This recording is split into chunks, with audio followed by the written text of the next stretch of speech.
Just another day off hunting in the forest. Finally, no reviews or theory videos, or worrying about the universe falling apart. Just me doing absolutely but nothing. Wolfie! What? Who the buck are you? It's me, Duck Brown. Wolfie, we've got to go back. Back? Back where? Back to the multiverse. This arc isn't going anywhere, Duck. I can't even resolve it. Besides, I don't even know who you are. There's no time for backstory. I'm the genius inventor you hired when all other ducks went south for the winter. Now come on, we have to get Cat. Duck Brown? Well, we couldn't get Dr. Pooh. Is it my time to come out yet? Get lost! Great stallions! There isn't much time. Quick, to the Decorion! So what caused all this to happen? It was initially assumed that our universe was falling apart due to the Crusaders finally getting their cutie marks. It was so shocking that it caused the shaking of multiple worldviews. However, after browsing our records, I've noticed something strange. A video collection of ours was missing a crucial piece that maintained the order and interest of our channel. You don't mean... Yes! The Chosen One herself! The main character, the fan base breaker, Twilight Sparkle. Just another day taking a cat nap while taking credit for Wolf's channel and myself, as always. Kitty, we need you now. Oh hey, Duck Brown, what's up? Wait, you know this bird brain? Yeah, of course, where have you been? Great stallions! You two must analyze Twilight's character before we reach the end of the world. Whatever. Let's get this over with. To the Declorian!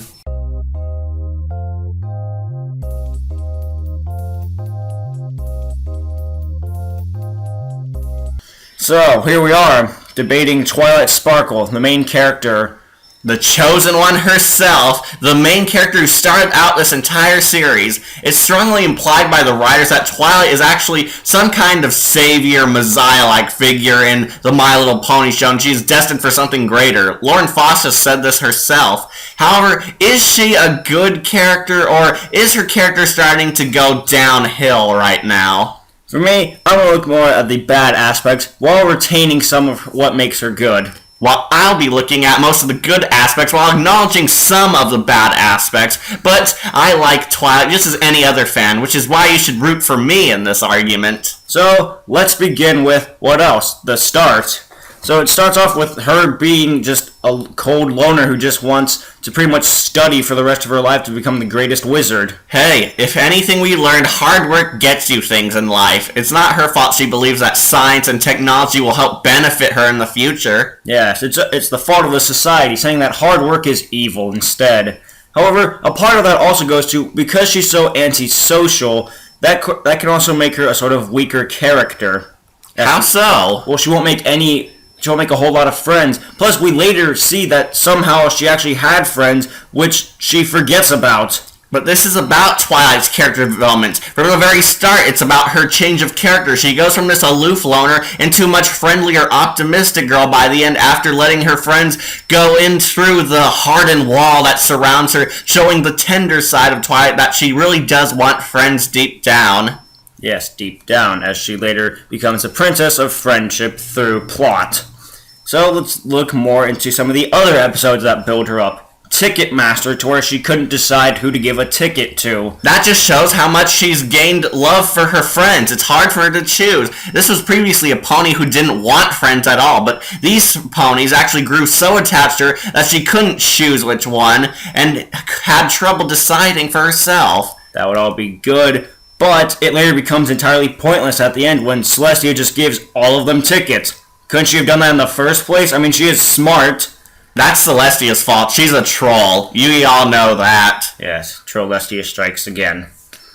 However, what about her magical abilities? We see in quite a bit of episodes that they're so great. In Applebuck's season, I'm pretty sure, she levitates an entire orchard field, like, in 5 seconds, but then in Super Cider Squeezy 6000 doesn't do anything like that. She just keeps records and caps off the barrels.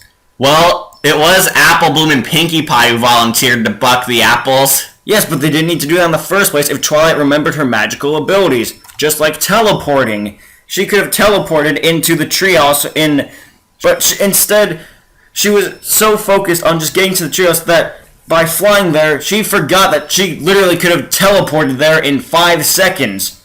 Now, because she's an alicorn, it's like the writers have forgotten everything about her. Don't forget she has seatbelts on her. Somehow. It's rule of funny. Yes, but everything else. Let's look at Canterlot Wedding, one of my favorite episodes, where she's so rude in it, and also during that, she does find out that the Cadence is a changeling, aka Queen Chrysalis, but when she goes to her and faces her and tells everyone, she has no proof.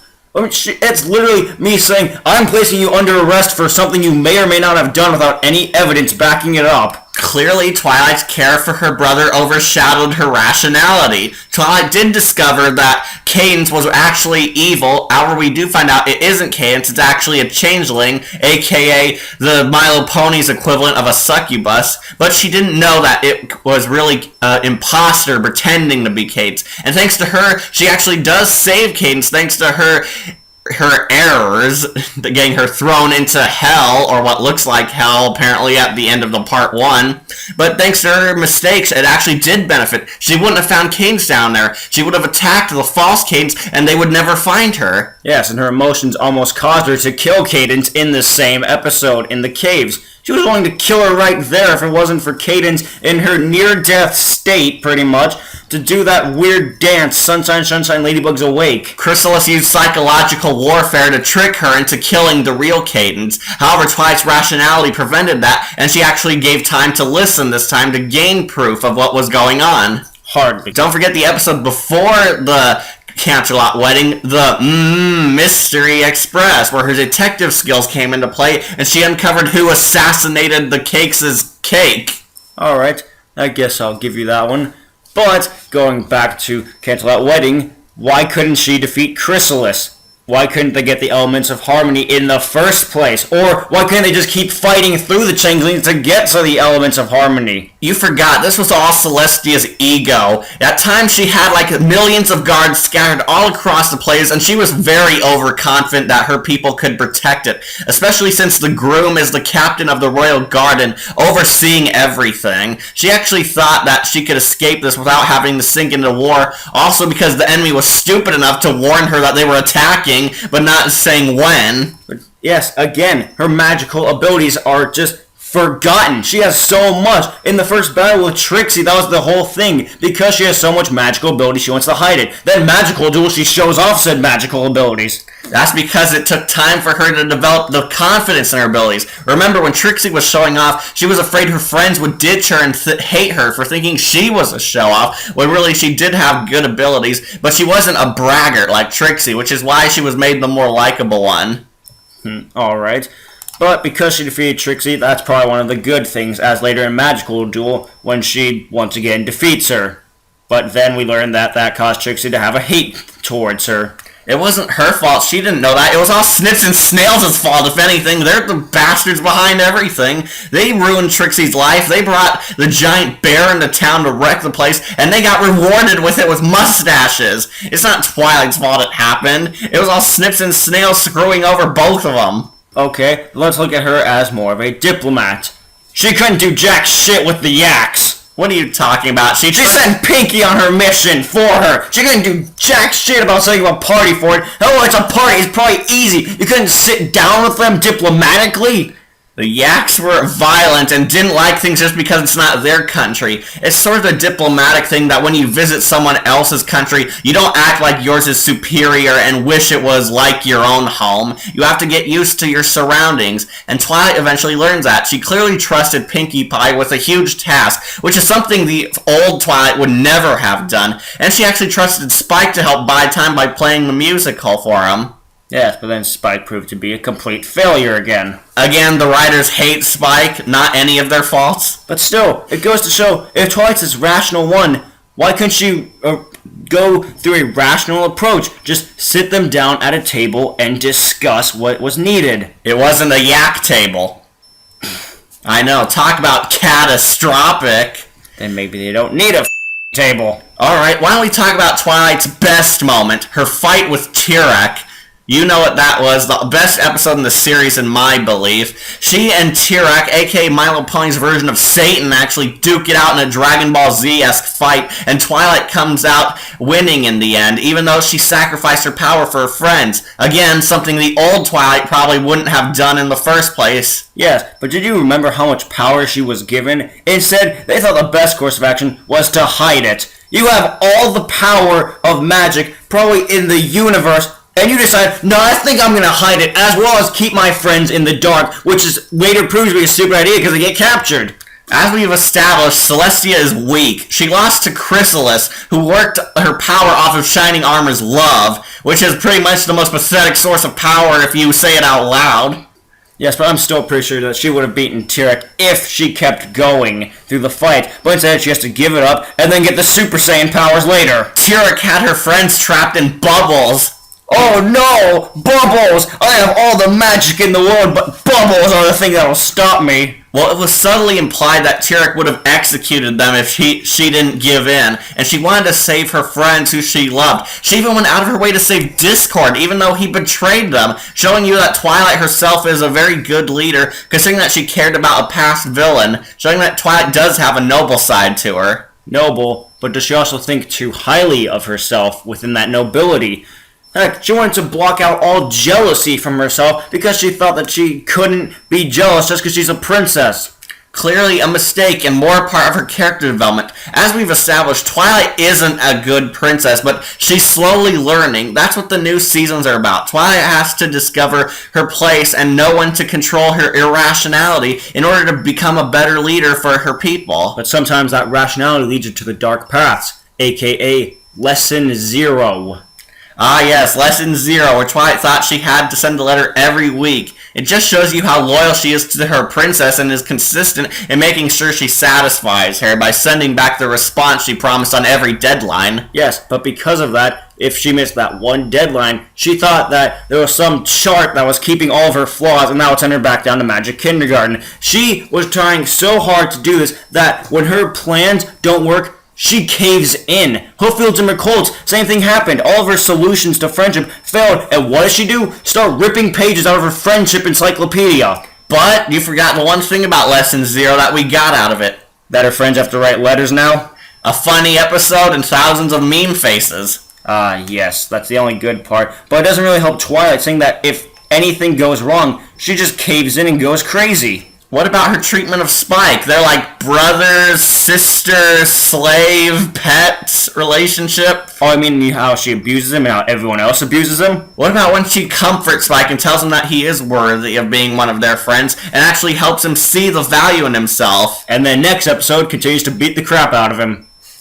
It's not our fault the writers have continuity errors every other episode. Yeah, that's true, but seriously, when it comes to Spike, he's just dirt. And then when the one time she allows him to do something freely, aka Dragon Quest, she just follows him in the end.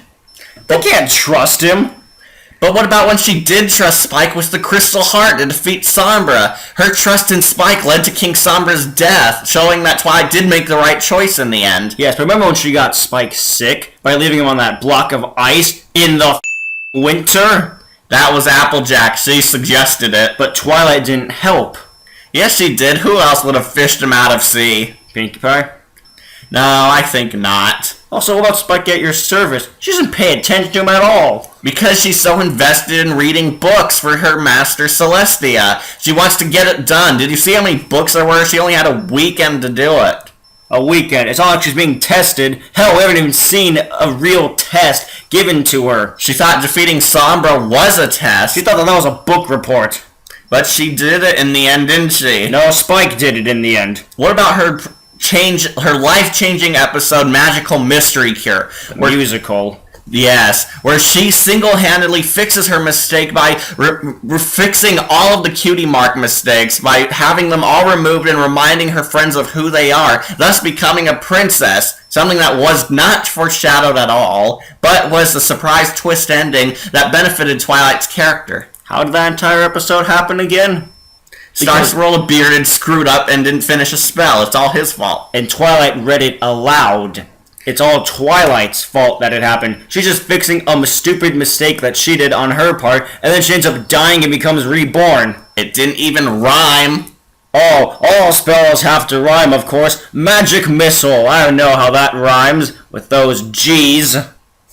Yeah, but Twilight also forgave Starlight. You know, the former communist dictator who tried to destroy the time and space continuum itself. Ah, yes, I remember. In the first episode of Starlight, she tried to attack her while she had a staff and the ability to take away cutie marks. Good job there. Don't teleport your friends away and come back with an army. No, I'm just gonna teleport to the ceiling, charge a magical attack, thus making me vulnerable for said attack. It was a trap. Yes, it was a trap that she fell for. It's not her fault she put too much trust in Starlight. Yes, and later, in the season finale, she can't even beat her. What do you mean, When it came to that magic attack / magic duel, Starlight was, nullifying all of her attacks. Well, Starlight had time on her She side. had plot armor on her side. Yeah, but what about that funny moment where she tried to convince Dash to actually do the Sonic Rain Boom on her own? Yes, that's just a joke, but when it comes to that fight, she could hardly hold her own against Starlight. Heck, she got surprise attacked by her 3 times. It's not her fault she kept getting sucked in through the time portal and dumped into whatever fanfiction dimension was around. She should have kept expecting that time portal to come back because it happened 6 times. What about when she made up with Moondancer? Oh, you mean the friend that she left behind? Yes, and she made up for it. She went all the way back after Spike helped her realize the error of her ways, and she went back and made up with Minuet and Twinkle Shine and Lemon Heart, and then worked hard at resurrecting her friendship with the Moondancer. If I recall, the beginning goes, it's just Spike bringing up an observation about how she had little friends in Cancelot and made more friends, and then Twilight overreacts. Showing how much she's changed and is now caring about friendship as opposed to the one who didn't care about friendship. Showing how much she continues to think highly of herself when at times she doesn't freaking need to. But she's the princess of friendship. She wants to be a high and mighty princess like her hero Celestia. She wants to be a good leader, but she just doesn't realize how bad she's doing it. So that's part of her character development. She's bad at it, but she's trying to get better. Trying to get better through science. You've all seen it like Disney princesses. They're not as good as the movies make them out to be. Twilight is pretty much a deconstruction of that cliche. She's a high and mighty princess, but she wants to go back and fix herself to become a good and noble leader. Yeah, but Twilight also helped the human dimension. Our homeworld was saved thanks to Twilight's interference. But once again, there's a problem with that. Every time she faces a villain, she can't get herself to sort of banish them somewhere else or actually defeat them fully. When it came to Sunset Shimmer, they just took her, blew her up into a crater, and then befriended her, like Starlight Glimmer. When it came to the Dazzlings, they broke away their crystals. I think the human weapon still has firearms. What about when she came back late at the end of Friendship Games where her human self turned evil and they encountered each other? Yes, because she was too busy getting owned in a magic duel by Starlight Glimmer, a unicorn that lives in the far wastelands of Equestria. I thought she was bored reading books. One or the other. However, what if she comes in the 4th movie, The Secret of the Evertree, or whatever it's called? I just hope she doesn't have to charge a Hydra. Who do you think the villain's going to be in that? Could be anything. Could be Zakora. Should we talk about her human counterpart, Human Twilight? Yes, the one that's completely devoted to science. Yes, but they make her a tragic character. It shows what Twilight would have been without friends. She would have been a scientist who would nearly destroy the end of the world because of bad influences on her, and she would nearly become the villain herself. Showing how well our Twilight in the real universe of MLP is. Because she has friends, she doesn't end up becoming a villain. She becomes a much better pony. Or you have to admit it, by their standards, a better pony. Yes. What about her other family member, aka her brother, Shining Armor? Oh, you mean the sensitive guy who cries a lot and does nothing while all the women do the war fighting? Exactly. Yeah, Shining Armor is kind of a satellite character. He just revolves around Twilight. He's her brother, her big brother best friend to be exact, which never comes up and why she never mentioned him until it was important. I feel as if Shining Armor is just there to work off of Twilight and show how much she's better in comparison and how she's influencing his life, since he's not even influencing her at all. Probably, but still, Twilight, she may not be a good character, she may not be a bad character, but she's not perfect. That's the point. Twilight is not a great hero. She's pretty much in your eyes. Is she getting better or is she getting worse? Her character development is about how much of a good princess she wants to be. She's trying to be a noble hero, but not quite there just yet. That's why this debate is probably going to just end at a stalemate.